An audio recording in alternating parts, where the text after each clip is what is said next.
Bom, galera, então é o seguinte. Na atividade 3.2, a gente vai ler um textozinho aí abaixo, tá? E depois a gente vai retomar algumas atividades que a gente já tinha iniciado e terminar as demais, tá bom? Alguém quer ler para mim, por gentileza, todo esse fragmento ou algum pedacinho? Eu posso ler, só. Mas alguém gostaria de ler? Pode ler, professor? Pode, mais alguém? Tá, só dois. Vamos fazer assim, só dois, porque tem aquele primeiro parágrafo, ele é pequenininho, né? Então vocês podem começar. Quem falou primeiro lê o primeiro e o segundo parágrafo, quem falou depois lê o terceiro parágrafo. Tá bom? Pode começar. Ok. No Brasil, a abolição da escravidão ocorreu de maneira lenta e gradativa por meio de leis que pouco a pouco foram beneficiando, entre aspas, os escravos. A Lei Eusébio de Queiroz, datada de 1850, que colocou fim ao tráfico de escravos transportados nos navios negreiros. Passados 21 anos, foi assinada a Lei do Ventre Livre, de 1871, que garantia que, a partir do momento da assinatura da referida lei, todas as crianças nascidas de mães escravas eram livres. Passados mais 14 anos, foi assinada a Lei dos Sexagetários, em 1885, que regulamentava que escravos com mais de 60 anos também se tornavam homens livres. Pronto, Rodrigo, você. Por fim, passados mais 3 anos, foi assinada a Lei Áurea, que determinava que, a partir do dia 13 de maio de 2020, cerca de 700 mil pessoas que ainda se encontravam em situações de escravidão em nosso país. Da promulgação da primeira lei citada até a Lei Áurea, assinada pela Princesa Isabel, soma-se 38 anos. Isso, a gente já tinha lido, né, na aula anterior, então só para dar uma relembrada. Então, nós temos aí algumas reflexões a serem realizadas, tá? Inicialmente, nós temos a seguinte pergunta: por que o autor diz que a abolição da escravidão aconteceu de maneira lenta, gradativa e que beneficiava, entre aspas, os escravos? Lembre-se que aspas são utilizadas em sentido de ironia. Então, nós tínhamos já feito, né, essa atividade. Então, eu só vou fazer o feedback agora, né, e para responder essa reflexão, nós temos que observar que até 1888, que foi a data da Lei Áurea e que aboliu a escravidão em definitivo, várias leis foram sendo gradativamente editadas, né, gradativamente, pouco a pouco. Essas leis, elas tinham como objetivo acalmar um movimento abolicionista, nacional, no caso, as pessoas aqui do Brasil que lutavam contra a escravidão, e também internacional, tá? Então, existia também um movimento mundial para se colocar fim à escravidão.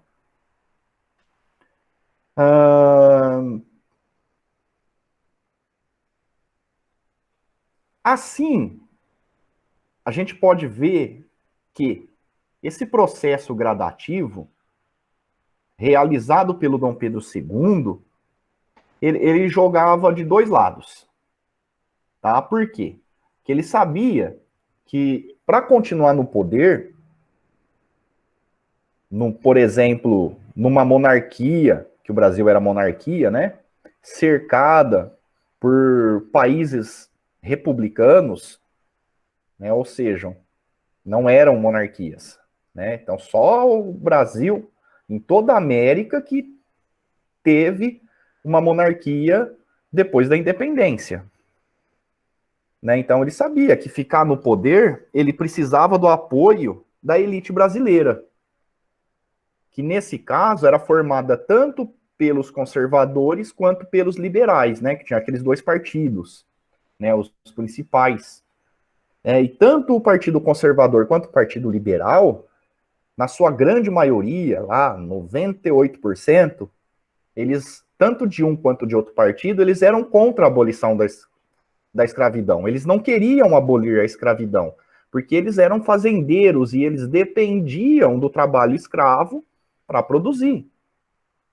Por outro lado, né, existiam pressões que tinham como origem a revolta de escravos, né, que a Revolução Haitiana não saía da cabeça dos escravagistas, né, porque lá no Haiti, a independência, ela veio com a revolta dos escravos, que simplesmente depois que se revoltaram, assassinaram todos os seus senhores, né, então isso não saía da cabeça, mesmo depois de algumas décadas, né. Além dessas constantes revoltas que os escravos vinham fazendo, né, a gente viu lá a revolta de Carrancas, dos Malês, entre outros, passou outro na televisão aí recentemente, né, a própria sociedade brasileira, especialmente as letradas, né, aquelas que tinham estudos, elas também pressionavam contra a escravidão. Esses jornalistas, médicos, advogados, grande parte deles eram abolicionistas. Se eles não agiam diretamente, pelo menos eles pensavam e apoiavam. E também existia a pressão de países estrangeiros, principalmente a Inglaterra, né? Porque a Inglaterra, veja bem, ela vinha passando por um processo de industrialização, né, desde lá da Revolução Industrial, e escravo não recebe salário, e por sua vez, não recebendo salário, escravo não consome. Então, se os escravos deixassem de ser escravos, começassem a trabalhar em troco de um salário, eles iriam, então, com esse salário em mãos, consumir, gastar, comprar. E os produtos ingleses, nessa época, desde a independência brasileira, inundavam o nosso mercado, né? Então, eles iam ganhar muito com isso. E além da Inglaterra, nós tínhamos também os Estados Unidos, que tinha também esse interesse de não haver escravidão, apesar dos Estados Unidos ter lá suas contradições em relação a isso também, ter tido, né? Porque foi um país que no sul era escravagista, lá teve até a Guerra de Secessão, onde essa guerra nos Estados Unidos, a principal causa foi o trabalho escravo, né? O norte era contra e o sul era favorável. E os Estados Unidos, nessa época, então, eles estavam de olho no mercado das Américas, né? Tinha lá a América para os americanos, né? Como se eles fossem o anjinho da guarda da independência dos países aqui da América. Não, né? Eles estavam de olho em dominar economicamente esses países, assim como a Inglaterra vinha fazendo, né? Então, veja, existiam interesses de todos os lados, do qual Dom Pedro II tinha, então, que saber fazer esse jogo, tá? Ele conseguiu, até que em 1888, né, inclusive quem assinou a Lei Áurea foi a princesa Isabel, né, que estava ocupando o trono nesse momento, e em 1889, né, a gente pode aí resumir, um ano depois da abolição da escravidão, Dom Pedro II cai, né, ele é tirado do poder e é proclamado a República no Brasil, né, então ele não tinha mais apoio suficiente para se manter no poder. Então, os conservadores, os liberais falaram assim, para que eu vou querer esse cara aí? melhor eu ficar no lugar dele. Né? Então proclamaram a república, obviamente continuaram no poder lá com suas diferenças, mas dessa vez sem um rei, que no Brasil chamava-se imperador. Tá? Então, concluindo, o que o texto mostra para a gente, esse monte de leis que vinham sendo promulgadas, sendo colocadas em vigor, foi um processo gradativo que garantia essa transição lenta e gradual para quê? Para mão de obra livre. Porque os fazendeiros que viviam do trabalho escravo, eles sabiam que a escravidão estava com os dias contados. Então, eles tentaram, ao máximo possível, deixar isso mais lento, até que, de repente, eles pudessem substituir a mão de obra escrava pela mão de obra livre. Né? Porque se acontecesse de uma hora para outra, eles iam ter problemas econômicos e outras coisas que eles pensavam, inclusive o preconceito racial, né? Tá? Então, essa seria a pergunta A, tá bom? Na verdade, esse beneficiava, entre aspas, não beneficiou coisa nenhuma, tá? E a gente vai ver isso mais detalhadamente nas próximas questões, ó. Na B, pergunta: colocar fim ao tráfico negreiro em 1850, lá com a Lei Eusébio de Queiroz, regulamentou a situação dos escravos que aqui encontravam? Já fizemos também, né? Então, a resposta é não. Né? Não regulamentou nada. Porque a escravidão, ela continuou da mesma forma que antes. Com exceção de que ela estaria proibida, né? No caso, estaria proibida a entrada de novos escravizados lá que vinham do continente africano, né? E isso, claro, aconteceu algumas consequências, tá? Por exemplo, o comércio interno de escravos, ele se ampliou. Já existia, mas ele se ampliou muito. Então, principalmente do Nordeste para o Sudeste, que no Nordeste a cana-de-açúcar vinha entrando em decadência, e os escravos acabavam sendo vendidos aqui para os cafezais, não só os cafezais, mas o símbolo, né, no momento, né, do estado do Sudeste, tá? Lá do Vale do Paraíba, que é onde começou tudo, que, como eu já disse para vocês, é uma regiãozinha lá que compreende um pedacinho do estado de São Paulo, Minas e Rio de Janeiro. Depois vocês procurem lá. Quem tiver curiosidade, digita lá mapa do Vale do Paraíba, aí vocês vão saber o que é. Né? Então, parou de vir escravo para o Brasil, né? Aumentou o preço, porque o escravo era um produto, e todo produto que ele fica escasso, ele aumenta o preço, né? Olha o arroz.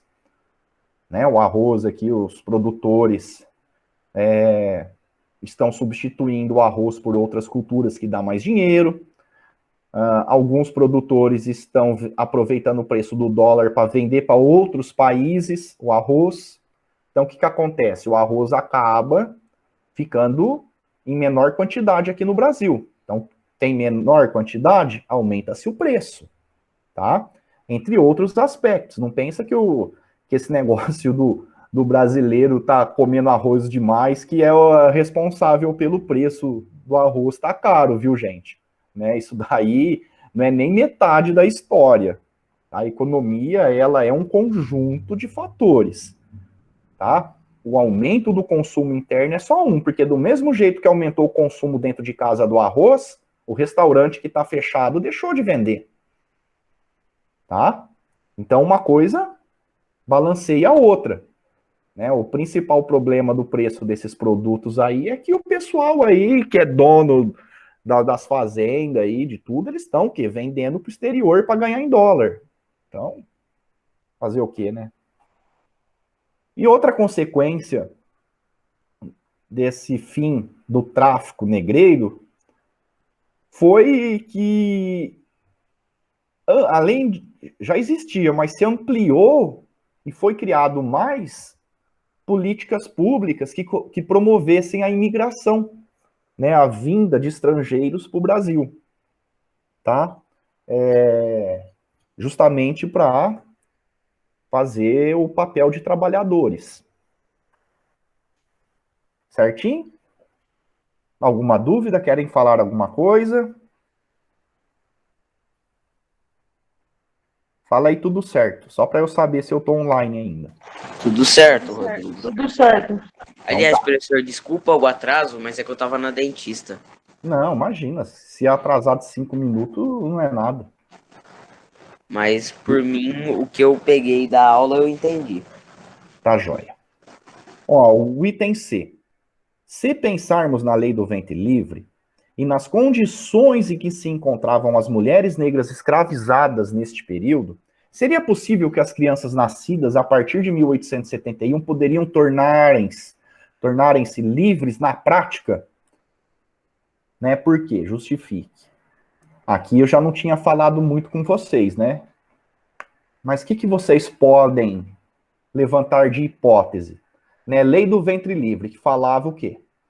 Os escravos nascidos a partir dessa data seriam livres, né? É claro que a lei tem alguns detalhes que eu vou falar daqui a pouco para você, mas sem saberem esses detalhes, que não tem no texto, nesse fragmentozinho não tem, o que vocês podem levantar de hipóteses a respeito de que se a criança nascida se tornava livre mesmo ou não, na prática? Professor, isso daí não é bem uma hipótese, é por causa que eu lembro que no vídeo que o senhor passou, que eu assisti com a minha mãe, falava sobre essa lei.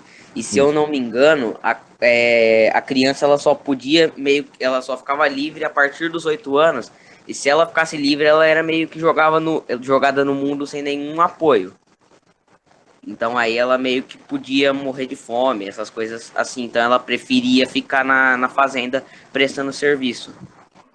Isso, é bem por aí, né? Então imagina, como que uma criança pode viver sozinha sem a mãe? Não pode, né? Então era uma hipótese que se vocês não tivessem tido nenhum contato com algum texto que eu passei para vocês, ou se não tivessem tido contato com o vídeo, vocês poderiam supor isso. Mas como que uma criança pode se ver livre? Ela tem que ficar perto da mãe por um bom tempo, né? Então, olha, a gente, inicialmente, sem ter informações sobre a lei, a gente poderia supor, então, que uma criança ela depende da mãe por muito tempo. E a mãe, ela continua em situação de escravidão. Portanto, a criança, na prática, continuava trabalhando para o dono, ou dona da mãe, né? Tá? Olha, gente, a lei do ventre livre, ela previa que após os 8 anos de idade, o senhor da mãe teria que escolher entre receber um pagamento do governo ou deixar ele livre, tá? Ou então, ele podia, a criança, né, ou ela, né, continuar, ela poderia ficar prestando serviços até os 21 anos. Poderia, depois ia ficar livre de toda forma. Se o fazendeiro escolhesse, por exemplo, a indenização do governo, né, o pagamento do governo, o governo mesmo assumia a responsabilidade pela criança e enviava elas aí em locais públicos, né, que eles chamavam lá de associações. Essas associações tinham que ser cadastradas lá, né, tinham que ser liberadas pelo governo para funcionar, né, ou até mesmo uma repartição pública ou qualquer estabelecimento, instituição pública, né. Agora você imagina, né, se eles eram bem tratados ou não, né, mas aí é outra história, que vocês já até sabem, tá? Então é isso, é essa questão aí que o Cauê falou, tá? Quem tiver curiosidade de ler a lei, acho que não tem necessidade, mas se tiver, é só digitar a lei do ventre livre lá, no site do Senado ou da Câmara, tem lá a lei, tem todas as leis do passado. Tá? Só digitar. Certo? Alguma dúvida sobre a lei do ventre livre? Aí nós temos o item D de dado, que é a lei do sexagenário, né? Então vamos ler lá. A lei do sexagenário previa que negros escravizados, homens ou mulheres, ao completarem 60 anos de idade, tornavam-se livres. Se refletirmos a respeito do trabalho excessivo, dos castigos físicos que sofriam, das péssimas condições de alimentação e de tantas outras condições degradantes a qual estavam sujeitos, era comum esses escravizados se libertarem dessa forma? Sim ou não? Por quê? Ou seja, essa lei aí, entre aspas, beneficiava os escravos, galera? O que vocês viram no vídeo? Então vamos lá, ó. O escravo trabalhava igual louco, apanhava, se alimentava mal, não tinha banheiro, pegava doença, né? Todo tipo de violência física e moral eles recebiam. Será que era fácil chegar aos 60 anos de idade?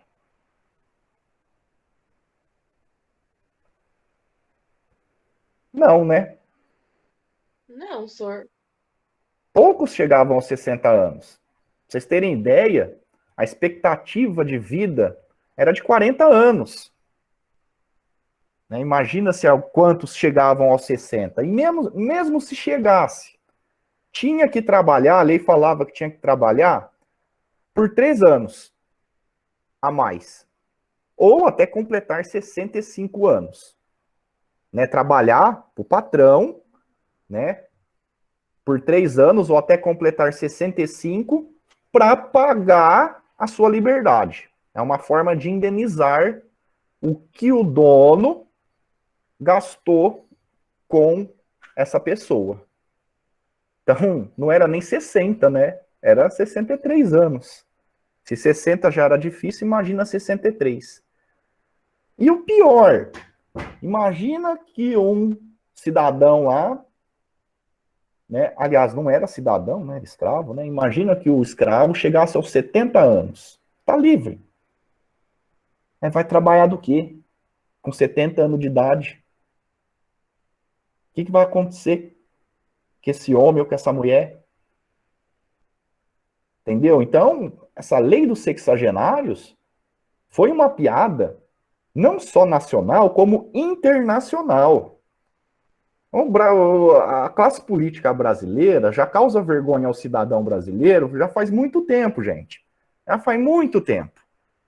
Né? Porque, né, aquela história, né? Só resta sorrir, né? Das desgraças, né? Então não adianta você, né, só chorar, né? Tá? Entenderam como que essa lei nada a ver? Agora, no item E, nós temos lá, 20 de novembro é o Dia da Consciência Negra, que corresponde ao Dia da Morte de Zumbi dos Palmares. Com o intuito de reconhecer africanos e afrodescendentes como sujeitos de suas próprias histórias e de se combater o racismo, a data assinala a importância e a valorização da cultura afro-brasileira.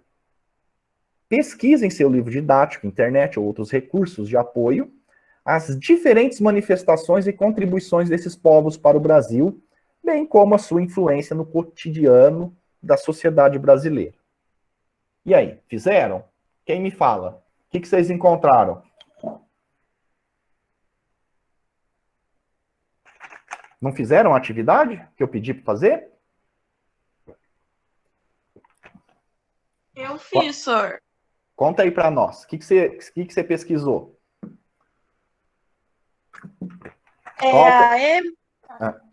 É aí. Eu coloquei assim, os africanos contribuíram para a personalidade brasileira. Alguns exemplos são na música, instrumentos musicais, culinária, religiões, entre outros. Isso, muito bem. Todo mundo fez nesse sentido? Eu fiz, professor, é aí, não é? É aí. Quer Eu coloquei, adicionar? tiveram importante influência na formação da cultura brasileira em diversos aspectos. Um deles, a comida. Isso. Tá. Olha, gente, essa resposta ela é muito mais complexa do que a pesquisa que vocês fizeram, e eu vou avançar, que vocês já têm capacidade de entender isso. Tá? Olha, para começo de conversa, a feijoada não é de origem africana. Sinto muito dizer.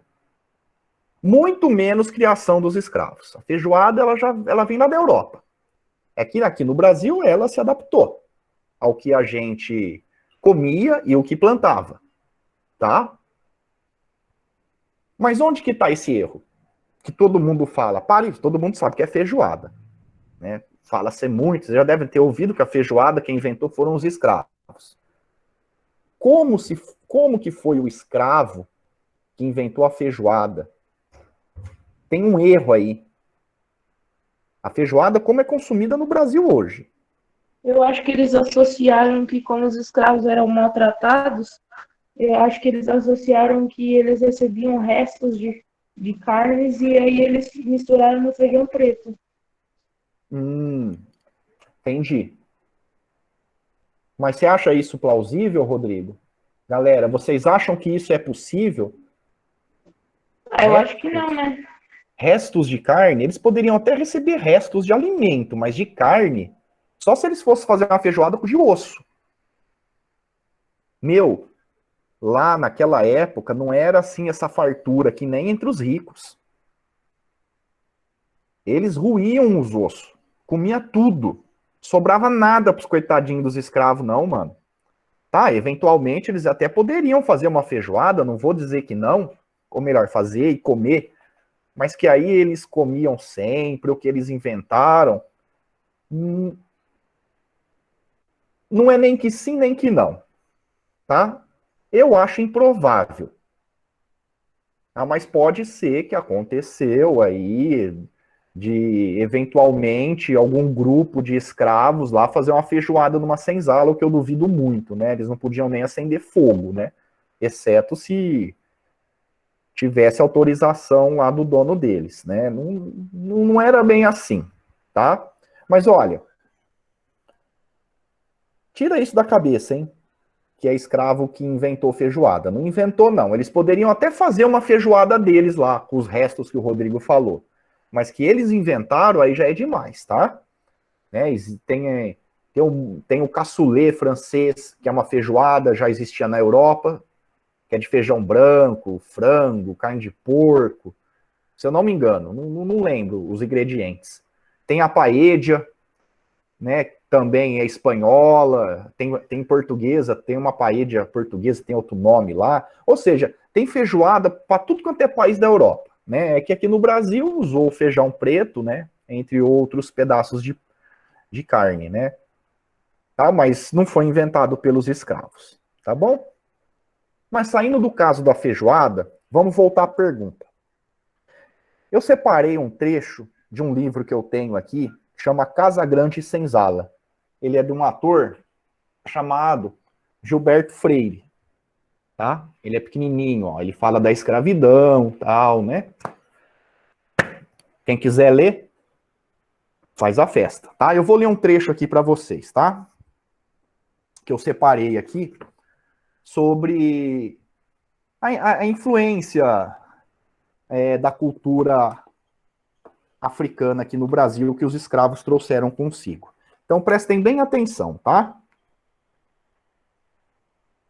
Na ternura, na mímica excessiva, no catolicismo em que se deliciam nossos sentidos, na música, no andar, na fala, no canto de ninar menino pequeno, em tudo que é expressão sincera de vida, trazemos quase todos a marca da influência negra. Da escrava ou sinhama que nos embalou, que nos deu de mamar, que nos deu de comer, ela própria, amolengando na mão o bolão de comida. Da negra velha que nos contou as primeiras histórias de bicho e de mal assombrado. Olha só. Pra vocês terem noção,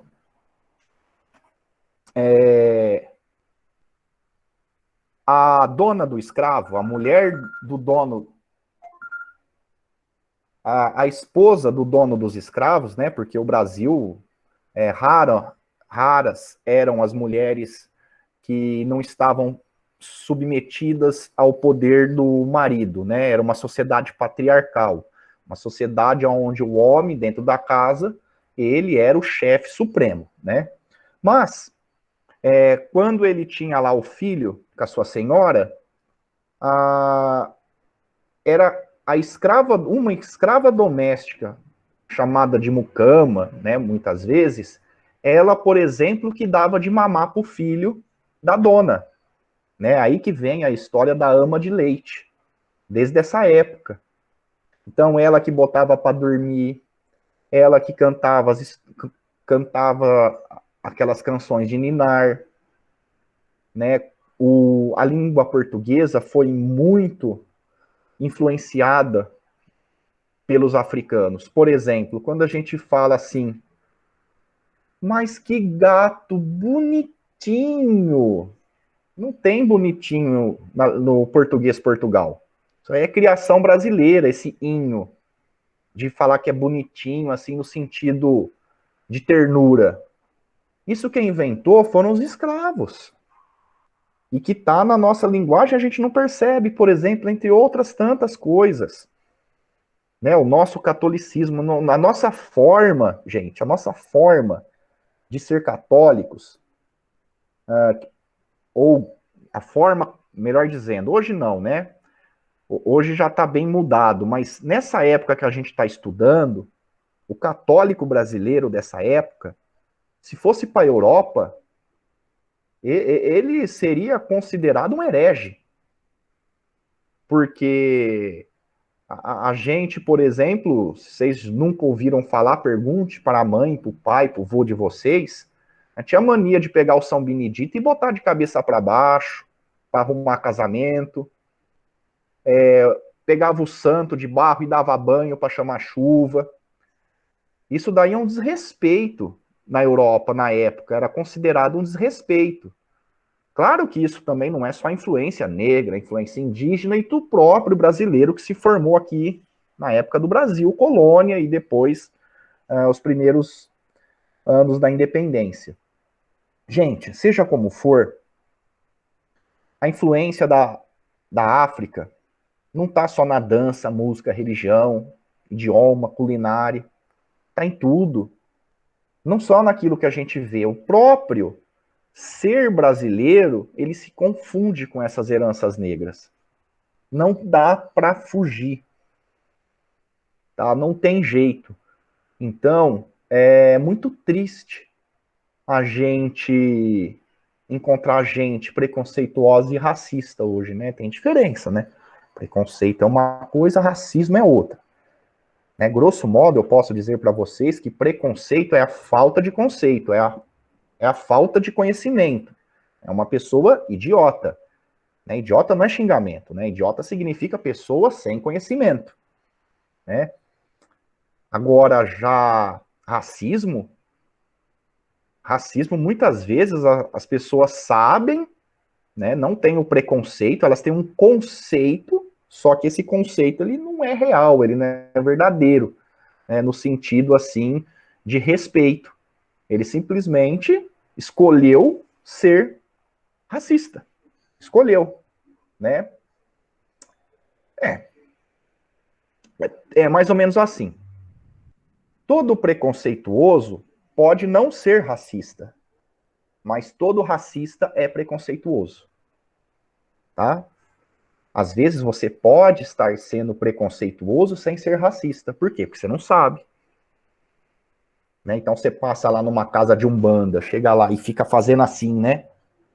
Passando a mão na cabeça assim, passa, ó, tipo, se livrar da maldade, você está sendo preconceituoso, porque a umbanda ela não é uma religião do mal. Né? Então você tem que saber isso para você não ter um comportamento preconceituoso. Agora você passar lá em frente, jogar um coquetel molotov e botar fogo numa loja de umbanda, aí você já está sendo racista não, né? No caso aí não tem a ver com raça, mas você está cometendo um crime de intolerância religiosa. Tá? Então não adianta, gente. Que nem eu falo, brasileiro é tudo negão. E fim de papo, graças a Deus. Porque isso daí tá dentro de nós, tanto na genética quanto na cultura. Tá? Então, essa história de preconceito é uma grande idiotice no fim das contas. Tá? Querem falar alguma coisa antes de eu ir para a última? Nós temos mais 5 minutinhos. Estão entendendo? Estão gostando?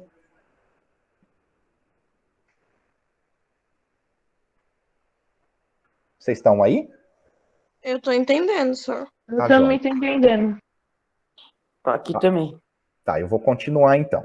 Olha, a F é para a gente fazer um texto dissertativo. Uma redação, tá? Um texto dissertativo você tem lá um parágrafo de introdução, que você introduz o tema e o problema que você vai tratar. No segundo ou terceiro parágrafo, lá no meio, é o desenvolvimento da redação, que você vai explicar as coisas de acordo com o tema que você escolheu. E no último parágrafo é a conclusão. Né? Normalmente, essa conclusão ela tem que vir com uma proposta de resolver o problema que você propôs lá na introdução. Certo? É mais ou menos assim que vocês estão aprendendo. Vocês vão aprender cada vez mais isso, porque é a redação que a gente tem que fazer no Enem. Né? Então, com o passar do tempo, mas vocês já estão no 8º ano, alguns estão mais maduros para escrever, outros nem tanto, mas todos têm que começar a escrever um texto e sem preguiça, tá? Escrever assim bonito mesmo. Escrever não é para disputar com os outros, é para disputar com vocês mesmos. O que é muito mais difícil, é mais fácil você competir com o outro do que com você mesmo, né? Então, era para ser feito isso, né? Esse texto dissertativo, que tem que ter o quê nesse texto? A situação e a luta dos africanos e afrodescendentes após a abolição e nos dias atuais. Será que vocês veem caso de problemas raciais pelo mundo e pelo Brasil? Vocês veem isso ou não?